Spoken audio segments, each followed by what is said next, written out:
this is Nikki Lynn with photographersblingmagazine.com, and today we're going to show you how to load an action. Loading actions is very simple, and we're going to take you step by step through the process of how to do that. So here we go. The first thing we're going to notice is that the action that I want to load is here on my desktop. This is where I have downloaded it from the internet, I've unzipped it, and this is where it is ready to be loaded into Photoshop. Make sure that when you download your actions, you know specifically where your path is. A lot of people get a little confused and forget where they download them to, forget where they unzipped them to. For our purposes, we always download them to our desktop to start with. They're easy to find when you're installing, and then later on you can back up to a separate location. But here they are for this case, right on the desktop.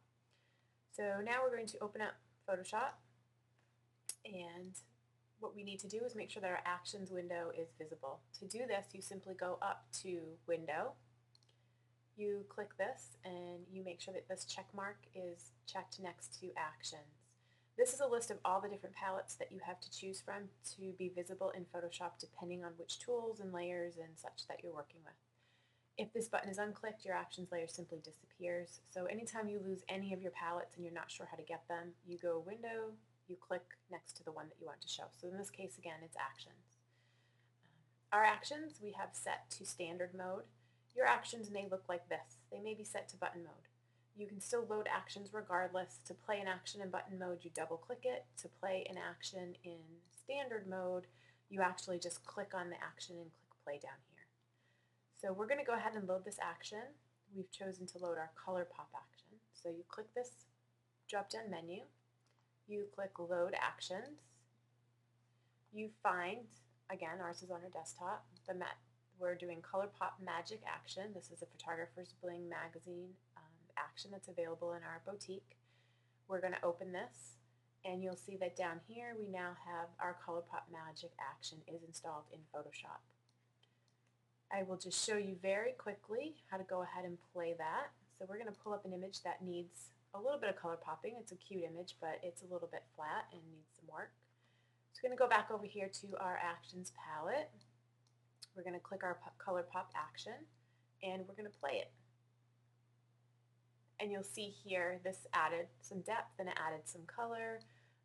We feel at this point in time that that's a little bit too much of an orangey blend for our taste. So what we're going to do is take the opacity of this layer down, just probably to about 83%.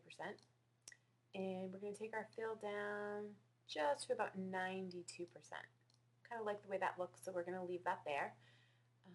And then that's it. We've played our action. We have some color popping. You can see that this is our before image.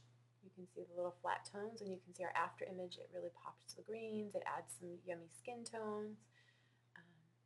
And then that's it. All you need to do at this point now is layer, flatten your images. This makes it one layer, one image. You do File, Save As, and then you pick where you would like to save this image to. We always recommend backing your images up in a separate second location and making sure that you don't save over your original files in the event that you ever want to re-edit them, or you're just unhappy with the edit that you've done. You don't want to ever save over original files. So that's it, and once again, this is Nikki Lynn from photographersblingmagazine.com, and we hope that you've enjoyed this tutorial.